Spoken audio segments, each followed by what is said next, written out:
Oke, selamat siang. Assalamualaikum warahmatullahi wabarakatuh.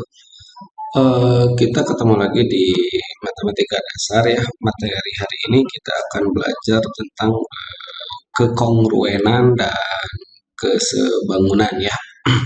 Ini sebetulnya materi yang sudah pernah rekan-rekan dapatkan pada saat sekolah menengah pertama gitu ya, materi tentang ini tuh. Tapi di sini kita coba dibahas kembali supaya rekan-rekan lebih paham dan diharapkan lebih ngerti tentang topik ini. Nah, kita mulai dengan kekongruenan segitiga ya. Kita lihat kalau dari gambar satu dengan gambar 2 pada figura di sini ini dirasa sama gitu ya. Jadi ini lebarnya 40, ini juga 40 dan ini lebarnya 60, ini juga lebarnya 60 gitu ya. Nah, kita katakan bahwa bangunan figura untuk kedua di atas ini itu dikatakan kongruen gitu.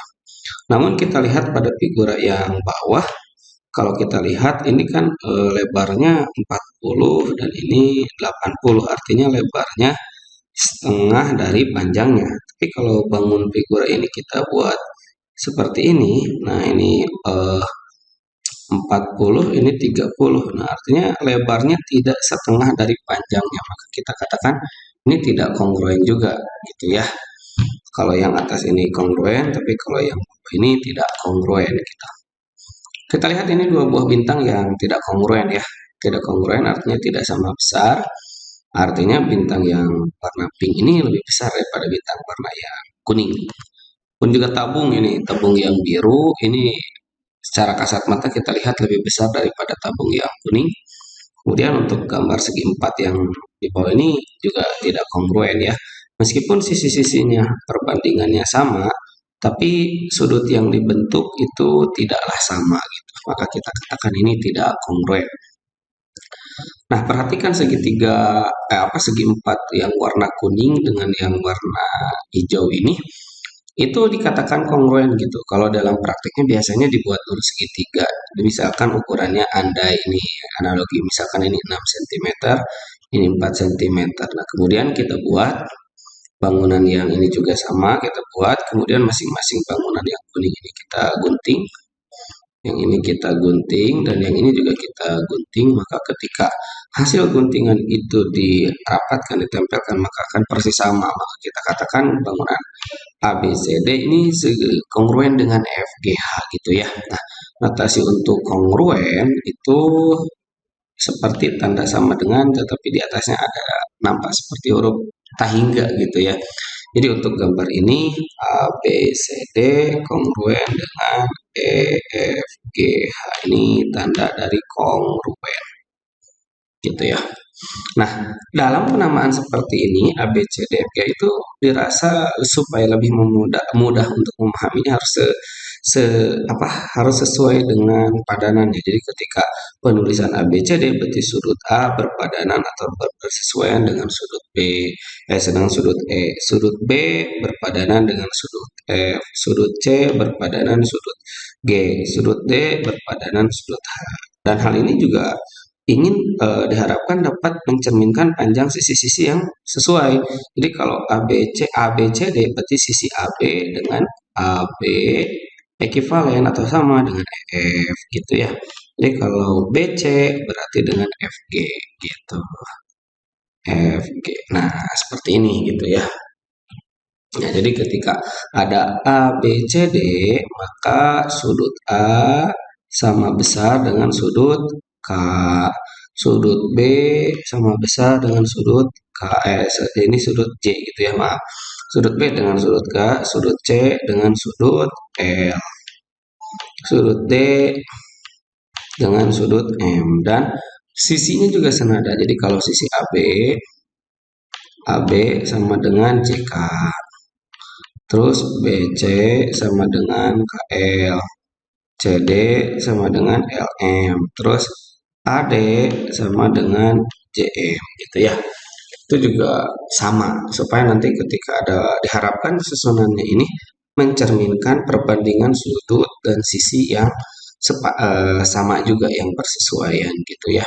Nah, Dua buah poligon, kalau tadi kita beberapa contoh ada segitiga, ada segi empat dalam bentuk figura, ada juga lingkaran, ada juga tabung, ada juga bintang.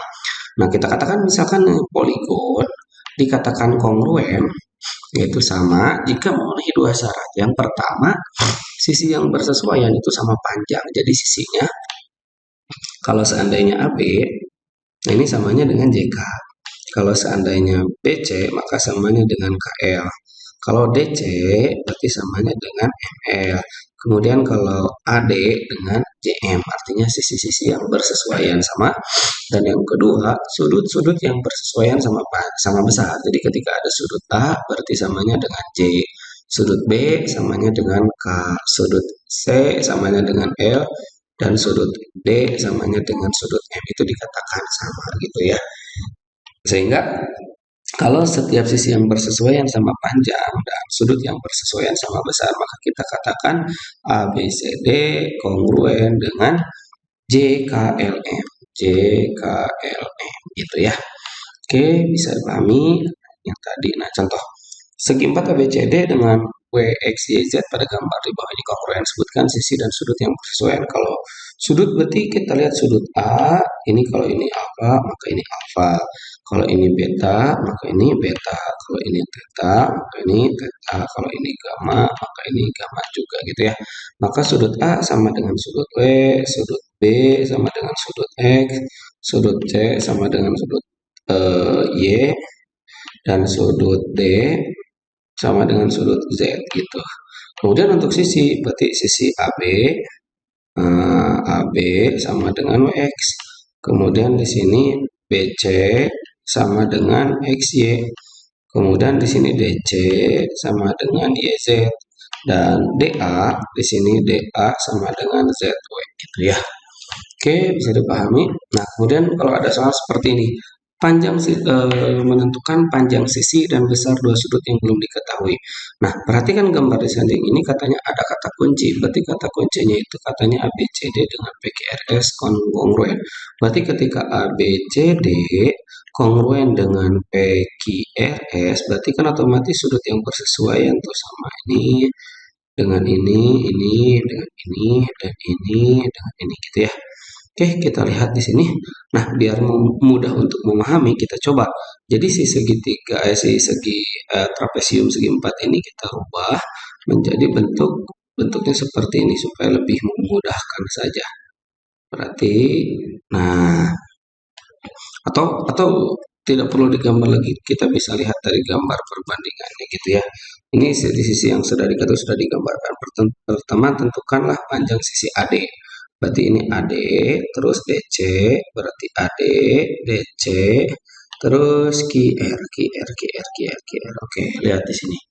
Nah, kita lihat perbandingannya ketika, oh ya gambarnya aja dulu ya biar gampang. Jadi kita ini sebagai alat bantu, kita buat gambarnya seakan-akan ya lebih sama gitu ya. Nah, biar lebih mempermudah saja ini gak perlu. Nanti dalam pengerjaan Anda tidak diwajibkan untuk menggambar ulang, tapi ini kalau dirasa perlu ya digambar ulang gitu ya. Nah, ini X, ini.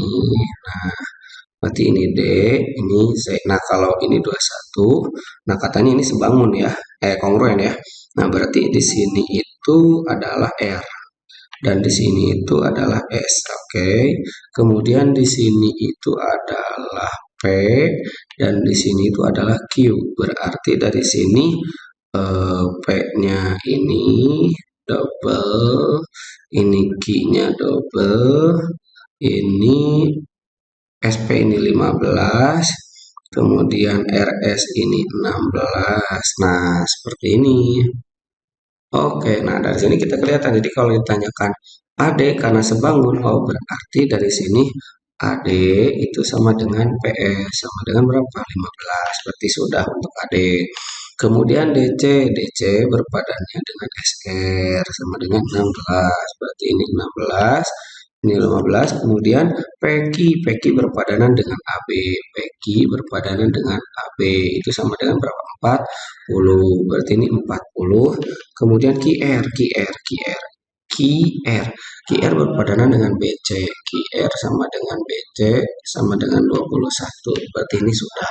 Nah, kita bisa menentukan ini dari mana? Dari ketentuan bahwa ABCD kongruen dengan PQRS gitu ya.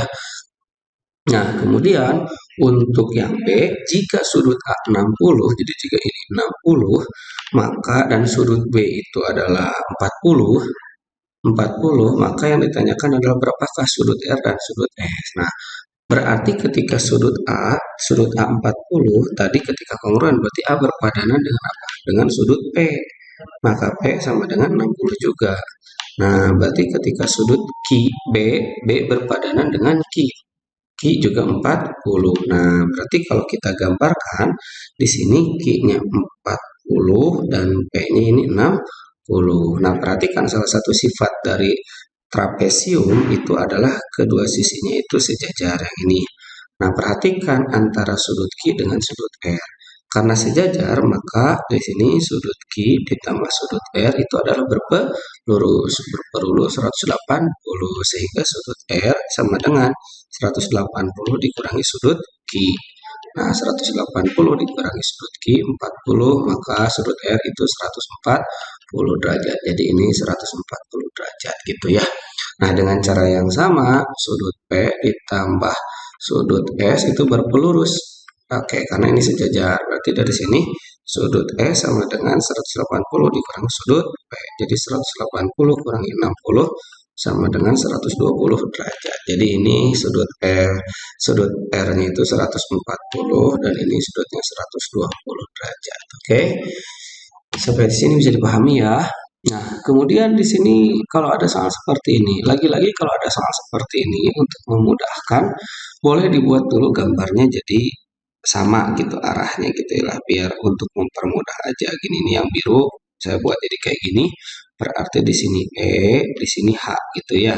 Nah, di sini G, di sini F gitu. Nah, berarti EF itu 22, sementara ini karena katanya kongruen, berarti DC sama dengan ini, dengan GH gitu ya, 13. Kemudian DA sama dengan GF, itu berapa? 12 gitu ya. Nah, pertanyaannya di sini maka tentukan EH. EH. Nah, berarti kalau kita lihat, pandang segitiga, pandang trapesium FG EFGH EFGH. Nah, lihat kalau sisi sisi GF ini GF, saya buat ke sini sehingga ini panjangnya sama 12 gitu ya. Nah, Anda perhatikan berarti dari sini saya sebut EFGH H aksen. Nah, maka H aksen itu sama dengan 12 gitu ya. Nah, Anda pandang segitiga H, E, H aksen gitu ya. Nah, siku-siku di sini, siku-siku di H aksen, berarti di sini siku-siku. Nah, perhatikan berarti kalau FE itu sama dengan FH aksen ditambah H aksen E. Jadi FE itu adalah ini ditambah ini. Sementara FH aksen itu sama dengan GH. Ini 13, ini 22 ditambah H aksen E. Berarti H aksen E itu sama dengan tidak lain dan tidak bukan adalah 9. Sehingga yang ditanyakan HE itu adalah sama dengan akar dari H aksen kuadrat ditambah H aksen E kuadrat gitu ya. Jadi dari sini H aksen itu 12 kuadrat ditambah 9 kuadrat jadi 144 ditambah 81 gitu. Jadi 225 gitu ya. Sehingga ini sama dengan berapa? 15. Jadi ini panjang HI 15. Ini dengan menggunakan konsep Pythagoras gitu ya. Oke, sampai sini bisa dipahami ya. Nah, ini juga sama. Jika dua gambar tersebut di samping kongruen, tentukan nilai U pada gambar di samping. Nah, perhatikan kalau ada gambar seperti ini, kalau kita sebut A, di sini B, di sini C, di sini D. Berarti A itu berarti dari sini A, berarti dari ini P, di sini Q, gitu ya, Q, di sini R, di sini S. Oke, nah berarti perhatikan si U berarti kalau ini 135, ini 135, ke garis yang ini berarti 75 gitu ya. Nah, ini berarti 75. Kemudian dari sini nyebrang dari ini berarti 75. Dari sini ini berarti 80. Nah, berarti kalau gitu U sama dengan 75, sementara V sama dengan, karena ini segi 4, berarti 360 dikurangi 75 dikurangi 135 kurangi 80. Jadi 360 kurangi 75 kurangi ini tambah ini jadi berapa? 210 ya. Ini 210 tambah ini jadi 290. Jadi 360 dikurangi 290 sama dengan 70 derajat. Jadi V sama dengan 70 derajat. Ini karena segi 4 jadi jumlah total sudutnya itu adalah 360. Seperti itu ya. Oke, sampai nah ini nanti rekan-rekan bisa coba sendiri gitu ya. Berapa panjangnya. Kata kuncinya di sini adalah kongruen. Mana yang kongruen? AB, berarti penamaannya AB CDE, kongruen dengan JKLMN. JKLMN. Nah, nanti setelah ini dikatakan kongruen, berarti sudut-sudut yang bersesuaian sama besar dan sisi-sisi yang bersesuaian juga sama panjang gitu ya. Nah, sekarang ini juga sama. Coba nanti rekan-rekan kerjakan, apakah luas dua bangun yang kongruen pasti sama? Nah, itu benar atau enggak gitu ya. Berikut penjelasannya gitu ya. Nah, sekarang kita lihat eh, untuk menguji apakah dua segitiga kongruen atau tidak perlu menguji semua pasangan sisi dan sudut yang bersesuaian. Kita lihat ada dalil kalau waktu di SMP itu disebutnya sisi-sisi-sisi, sudut sisi-sisi. Nah, itu pun juga sama digunakan sekarang. Dua buah segitiga dikatakan kongruen jika salah satu dari kelima kriteria tersebut terpenuhi. Yang pertama, sisi atau disingkatnya S gitu ya, sama panjang. Yang kedua, sisi sudut sisi. Ini artinya sudutnya yang dimaksud adalah sudut yang dihapit oleh kedua sisi. Gitu ya. Jadi enggak sisi sudut ini enggak, tapi sudutnya yang dihapit gitu ya. Jadi sisi sudut sisi, yang kemudian sekarang kebalik. Sudut sisi sudut. Jadi sudut sisi sudut gitu. Kalau tadi mas sudut sisi, ini mas sekarang sudut sisi sudut gitu ya. Yang berikutnya sudut sisi, dan yang terakhir untuk segitiga siku-siku itu adalah sisi sudut gitu ya. Nah, perhatikan, buktikan bahwa segitiga ABC kongruen dengan DE DC. Nah, kalau lihat dari tanda ini, kita lihat katanya kongruen, berarti kan ini AC sama dengan, berarti AC sama dengan CE. Oke, ini diketahui akan dari tandanya ya. Kemudian dari sini sudut DCE sama dengan sudut ACB. Kenapa? Ini bertolak belakang gitu ya. Nah, kemudian yang terakhir itu DC sama dengan DC ini sama dengan BC ini. Nah, berarti ini kan kriterianya memenuhi sisi, sudut, sisi. Nah, karena memenuhi sisi, sudut, sisi, maka segitiga ABC itu dipandang kongruen dengan segitiga EDC. Jadi terbukti gitu ya. Nah, ini juga. Nah, tadi kita belajar tentang kongruenan ya. Nah, sekarang kita belajar tentang kesebangunan segitiga. Nah, dua buah segitiga dikatakan sebangun jika memenuhi, pertama, kalau tadi pada saat kekongruenan sisi-sisi yang bersesuaian sama panjang. Tapi kalau ini sisi-sisi yang bersesuaian perbandingannya senilai. Kita lihat kalau dari gambar ini ABCDF pihak sebangun ABCD sebangun dengan EFGH, berarti DC berbanding GH, CB berbanding GF, BA berbanding FE, dan DA berbanding EH. Itu perbandingannya sama, yaitu sebesar konstanta K. Dan sudut yang bersesuaian itu sama besar. Kalau sudut sama besar, tapi kalau sisi perbandingannya sama, senilai, itu dikatakan sebangun. Kalau sebangun, notasinya seperti tandaan tak hingga gitu ya. Jadi A, B, C, D sebangun dengan E, F, G, H gitu ya. Bisa dipahami ya, jadi dua buah segitiga dikatakan sebangun jika perbandingan sisi yang bersesuaian sama besar atau senilai dan sudut yang bersesuaian sama besar gitu ya. Nah, pun juga sama kayak sejenis penamaannya sama pada saat belajar kekongruenan ya.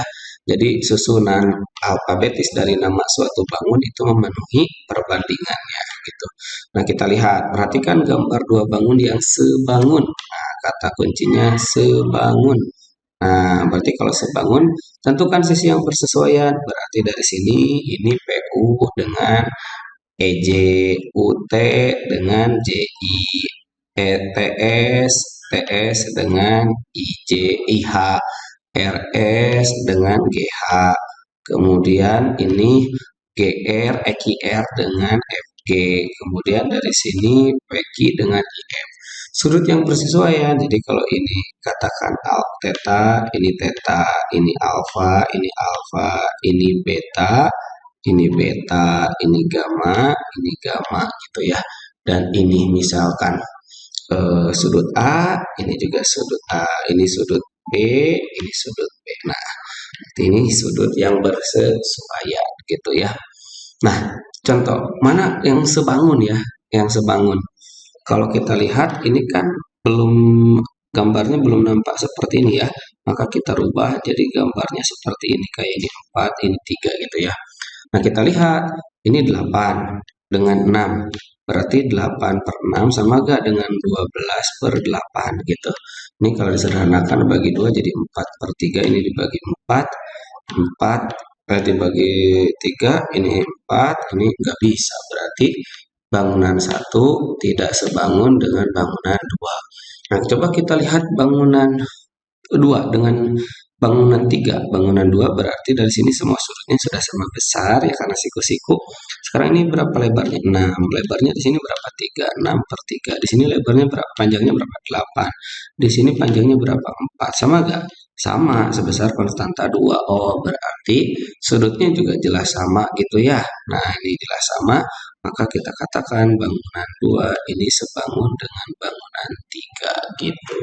Bisa dipahami ya? Nah, kita lihat salah satu contoh soal untuk ke sebangunan.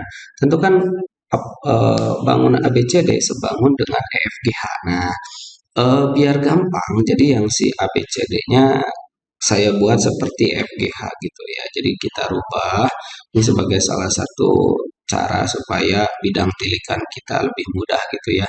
Berarti ini Y, ini 22,6, di sini siku-siku, di sini siku-siku, di sini A, di sini D, di sini C, di sini B gitu ya. Nah, kita lihat nilai X dan Y dan Z. Karena udah ada kata sebangun, berarti H di sini sudut H akan sama dengan sudut D. Oke, sudut G akan sama dengan sudut C gitu ya. Nah, ini berarti dapat diperoleh X-nya 22,6. Nah, di sini perhatikan kalau ini 9, di sini 22,6 sehingga sudut Y berapa? Berarti dari sini perhatikan segitiga ini yang ini. Y ditambah 22,6 sama dengan 180. Berarti sudut Y sama dengan berapa? 180 kurangi 22,6 sama dengan berarti dari sini 156,4 gitu ya. 156,4 157 ya, 157,4. Jadi dari sini 157,4 adalah sudut T gitu. Jadi sudut Z berapa? Berarti Z sama dengan Y sama dengan 157,4 derajat. Gitu ya. Kemudian dari sini X sudah, Y sudah, Z sudah. Berarti di sini A. Nah, kenapa saya bisa menjamin bahwa si sudut X sama dengan 22,6? Karena sudah ada kata sebangun. Nah, dari perbandingan ini maka kita lihat sudutnya berarti dari sini sisinya 20. Ini berapa? 16. Nah, Kita lihat perbandingannya, pertanyaannya EF. Berarti EF nih ya, berbanding dengan apa? Dengan AB. Nah, kemudian di sini EH akan berbanding dengan mana? EH akan berbanding dengan AD. Nah, AD. Nah, berarti kita cari EF berapa EF? Nggak tahu EF yang ditanyakan. EF. Nah, AB berapa AB untuk menjawab yang nomor B ini? AB, AB, AB, AB 16. Nah, EH lihat EH 15. Kemudian AD berapa? 20. Berarti kita lihat EF sama dengan E per 16 ini disederhanakan jadi 3 per 4 dibagi 5 ya. Ini disederhanakan jadi 4, berarti dari sini EF itu sama dengan 12. Berarti ini 12 gitu ya. Kemudian BC lihat BC berpadannya dengan mana? Dengan FG. Oke, kita lihat. Berarti kalau ini sama dengan berarti perbandingannya 3 berbanding 4 ya semuanya. Nah, perhatikan FG itu berbanding dengan BC. Nah, tadi sisi-sisinya berbandingnya berapa? 3 per 4, 3 per 4. FG berapa? 20 per BC. Yang ditanyakan ini 3 per 4 gitu ya. Nah, dari sini kita dapat BC berapa. Bisa dipahami ya. Kemudian HG. Nah, untuk menentukan HG ini kita lihat di sini. Tadi kita sudah tahu BC ya. Nah, sudah tahu BC. Misalkan di sini D aksen sama seperti tadi. Berarti kita cari dulu D aksen C. D aksen C, lihat D aksen C itu diperoleh dari BC. BC yang atas tadi dikurangi oleh AB. Dapat. Kemudian kita pakai Pitagoras. Berarti dari sini DC sama dengan akar DD aksen kuadrat ditambah D aksen C kuadrat. Dapatlah BC gitu ya. Nah, perbandingan luas EFGH dengan ABCD karena semua tinggi dan ukurannya sudah tahu atas bawahnya, maka ini saya kira dapat dengan mudah ya. Luas trapesium sama dengan apa? Setengah sisi atas ditambah dengan atas ditambah dengan bawah dikali tinggi gitu ya. Oke, nah ini juga sama gitu ya. Perhatikan hitunglah sisi AP. Nah ini juga sama dihitung dengan menggunakan perbandingan. Perbandingan sisinya berapa? Kita lihat berarti 32 dengan 32 berbanding 24 sama dengan 48 berbanding QR. Oke, dari sini DC berbanding SR. Terus di sini ED berbanding 21, kemudian AE sama aja dengan AE berbanding PT gitu ya. Nanti diketahui. Misalkan ini dapat QR gitu ya.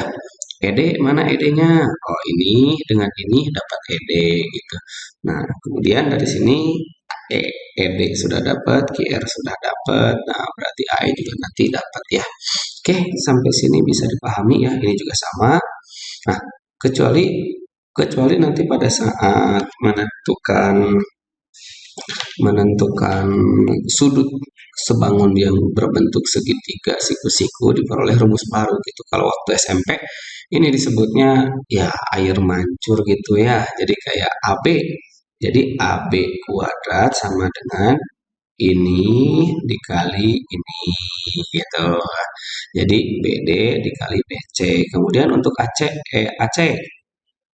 kuadrat sama dengan CD dikali CB gitu ya. Kemudian AD kuadrat berarti dari sini DB dikali DC seperti itu gitu ya. Mungkin untuk pertemuan hari ini cukup di sini. Paling ini ada contoh dua terakhir ya. Nah, perhatikan pada gambar ini segitiganya sebangun gitu ya. Panjang sisi DE dan DD panjangnya seperti itu. Nah, kita lihat kalau misalkan ada sama seperti ini mungkin akan lebih gampang kita buat jadi dua bangun. Jadi seperti ini D, ini E, dan ini A. Nah, ini berarti di sini kemudian kita buat yang kecil. Nah, A, di sini B, di sini C. Ini 5, di sini 45, otomatis di sini 45. Di sini 70, di sini otomatis 70. Nah, di sini dari A ke E 4 ditambah 8 ini 12. Dari A ke C itu adalah 4 gitu ya. Nah, kemudian ini dari B ke C kita nggak tahu. BC diketahui 5. Nah, pertanyaannya DE. Nah, kita lihat perbandingannya. 4 berbanding 12 sama dengan 5 berbanding DE. Gitu ya. Nah, berarti kita bisa tentukan DE sama dengan berarti 12 kali 5 dibagi 4. Jadi sama dengan 15. Berarti DE sudah 15. AB, mana AB? AB sekarang ini. Nah, sama kalau ditanyakan AB berarti lihat di sini berarti AD itu adalah AB ditambah 5. Berarti AB berbanding AD. AB berbanding AD sama dengan tadi 4 berbanding 12. Ini 1 berbanding 3 ya. AB-nya berapa? AB, nah ini AB ditambah 5 sama dengan 1 berbanding 3. Baru kita kali silang 3AB sama dengan AB ditambah 5. Jadi AB sama dengan 5/2. Seperti itu, gitu ya. Bisa dipahami ya. Nah, untuk menentukan besar sudut ACB. ACB 45 karena sehadap ya. Ini sehadap dengan sudut E gitu ya. Ini 45 karena sehadap dengan sudut E. Nah, ininya ADE ini juga sama 70 karena sehadap dengan sudut B. Ini 70. Nah, DAE. Nah, berarti kalau DAE itu sama dengan 180 dikurangi 70 dikurangi 45 gitu ya. Nah, oke. Mungkin untuk pertemuan hari ini dicukupkan sekian. Terima kasih. Selamat siang. Assalamualaikum warahmatullahi wabarakatuh.